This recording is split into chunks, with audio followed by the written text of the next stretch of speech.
Nhanh. Lúc đấy ba lon rồi, em say rồi.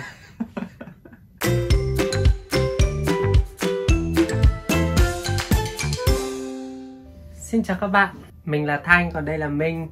Như mọi người đã hỏi bọn mình rất nhiều rằng đó là bọn mình đã gặp nhau như thế nào, thì hôm nay sẽ ngồi kể lại câu chuyện này nhé. Bọn mình có gặp nhau qua một ứng dụng là Blue. Rất là phổ biến cho gay luôn. Mình nhắn tin, mình thấy profile của anh ấy say hi, mà mình không hề là ấn chữ hi đâu, mà chỉ đúng chữ H thôi không ấy, có quên mất chữ Y luôn. Anh nhớ vì cái tin nhắn đầu tiên của em chỉ là chữ H thôi. Và anh trả lời là tôi với một người thích một câu như thế thì chữ H khá là ít. Ngoài ra thì là những hình ảnh của em cũng khá đẹp. À, mình còn có ảnh profile anh ấy đấy. No. Chụp lên nhé. No. No. Nhưng mà đẹp dai mà. But not what I wrote. Thế là mình gửi cho anh ấy, thì anh trả lời rất là nhiều.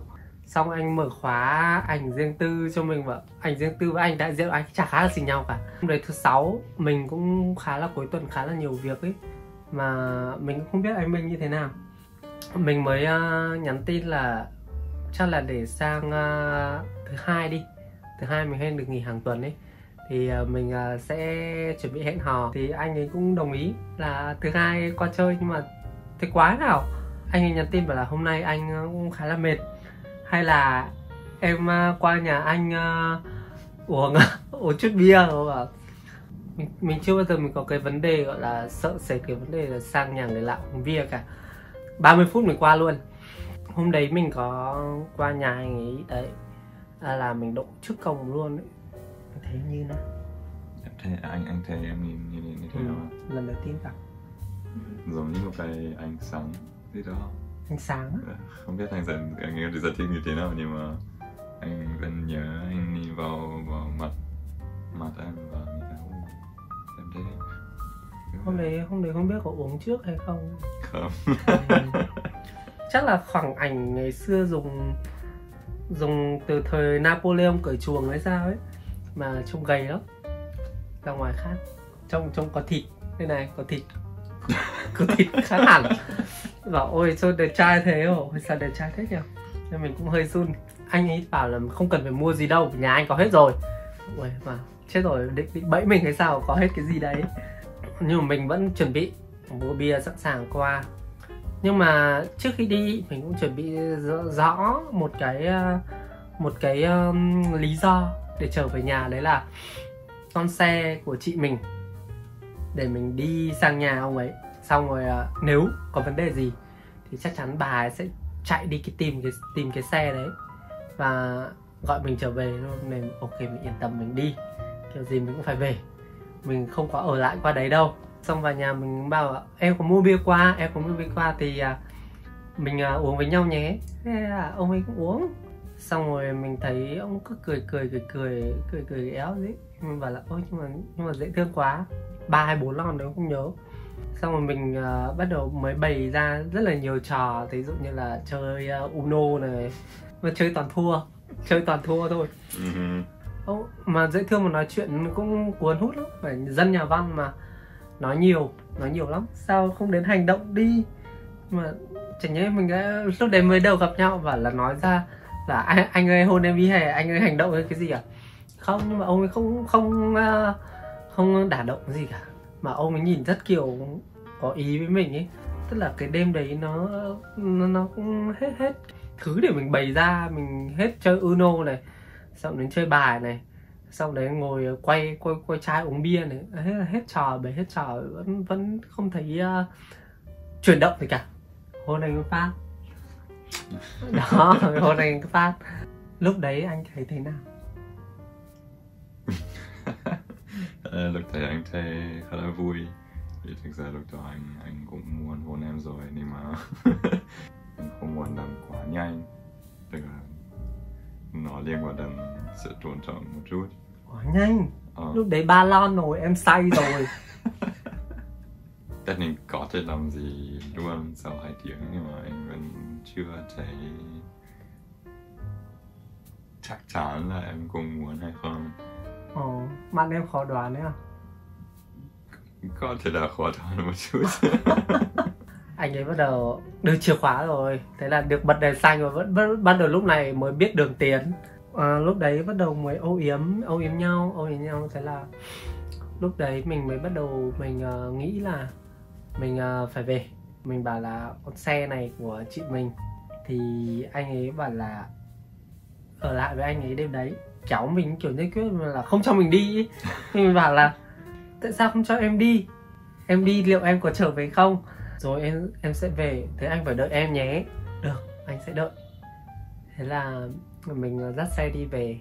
Thì chỗ của nhà mình với chỗ của nhà anh ấy khá là xa nhau ấy, 5 cây. Quay lại đổi xe nhá, đổi xe xong mình quay lại, anh đấy vẫn thấy anh ấy ngồi ngoài cổng đợi. Bảo ôi, tôi ngồi ngoài cổng đợi mình thật. Tức là khoảng nửa tiếng hay 45 phút ấy, ông ấy ngồi đợi. Khoảng nửa tiếng. Cái gì làm em quay trở lại nhà anh lúc đó? Lâu rồi cũng không có ai để ôm ấp ấy, đi ngủ ấy. Đấy, chắc là cũng dại dai ấy, nên mình quay lại. Nhưng mà vì sao? Vì sao? Mình thích anh. Nhưng mà trước đó thì em quyết định là không quay lại à? Mình thích anh hơn, thế đấy, quyết định quay lại. Nếu mà không quay trở lại thì sao? Thực ra anh không nhớ chính xác, nhưng mà anh nghĩ là anh đã định là ok, sẽ chờ đến khoảng 1 tiếng. Nếu sau 1 tiếng em không quay trở lại thì anh đi lên. Thế chỉ chờ đúng 1 tiếng thôi. Nếu hôm đấy mình không đi nhanh hơn 1 tiếng rưỡi xong xong luôn đấy, không có hôm nay, không ngồi quay hôm nay luôn. Nhưng mà lúc đó anh cũng biết nhà em cũng không xa quá. Anh biết chắc là 1 lần đi thì em nhiều nhất là chắc là chỉ cần 20 phút gì đó. Bấm giờ rồi. Ok, thế đứa ở lại qua đêm đấy thôi. Hôm sau thì mình mới về. Anh ấy lúc mà mình về mình không có mong một cái gì đó xảy ra tiếp theo, bởi vì mình cũng từng trải qua một mối quan hệ, tức là không đi đến đâu cả, và mình cũng chưa sẵn sàng bước tiếp. Nhưng mà anh ấy về, anh lại nhắn tin là anh muốn lại cái đêm đấy xảy ra lần nữa, và anh ấy rất nhớ mình. Ui, tin nhắn dài lắm. Chắc là vẫn còn là cáp màn hình đấy để mình chụp lại mà xem, dài lắm. Mình bảo ok, nếu mà anh muốn thì ngày mai bọn mình gặp lại. Lúc đấy đang ở nhà anh ấy, đang ngồi chơi, thế là thôi bạn em nhắn tin, ông ấy bắt đầu ông ngó, kiểu tò mò ông ngó. Bạn em nhắn tin gì đấy, và ủa bạn em nhắn tin gì là kệ em, sao anh biết làm gì. Thế thôi không cho em biết thôi, mà bạn em nhắn tin thôi, không có việc gì cả, để em đi chơi với bạn em. Nhưng mà anh muốn quan tâm em hơn nữa là cái gì hơn nữa? Anh không muốn có một ai có được em. Đấy, kiểu đấy. Xong rồi lúc đấy ông mới bắt đầu ông tỏ tình mình. Trời ơi, sưng mướt lắm, khóc lóc lắm. Như vậy là anh biết thì trước anh em có single, độc thân khá lâu đúng không? Thì vì sao anh không có một ai nào đó khác? Khó, tại vì có một cái cảm giác khi mà em đã ở trong một mối quan hệ ngày trước là 4 năm sống chung ở cùng với nhau, em biết được nhiều thứ lắm. Khi mà em nhìn một người, em có thể biết là người này có thể đi tiếp với mình hay không, hay người này có thể không đi tiếp với mình không. Bởi vì có những cái tính cách mà khi mà người ta lặp lại, mình thấy một cái tương lai ở đấy. Và khi nói chuyện với em thấy một cái gọi là tương lai ở gì đấy cho cả hai người. Còn trong tính cách của anh thì cái gì là quan trọng? Hướng em nghĩ là có thể có một tương lai với anh. Chỉ là một hành động thôi. Đấy là anh đợi em trong đêm đấy. Không phải ai cũng đợi em suốt nửa tiếng, hay không phải ai cũng sẽ chờ đợi một cái điều gì đó xảy ra. Không hề. Chắc thế. Em có biết lúc đó có rất nhiều con mũi không? rất nhiều. Bởi vì vốn dĩ hai người đều là mới gặp nhau và không tin tưởng nhau gì hết, nhưng mà người ta ở đấy đợi mình một tương lai rồi phút qua thôi, và chắc chắn anh ấy sẽ đợi mình trong mọi trường hợp gì đấy. Từ cái ngày đấy đến giờ bọn mình chưa bao giờ, trừ những hôm đi quay phim, hôm mình đi quay phim thì chưa bao giờ thiếu nhau hết. Và sau cái đợt anh Minh tỏ tình thì bọn mình có qua lại giữa hai nhà với nhau là 2 tháng, cực quá, 5 km lận.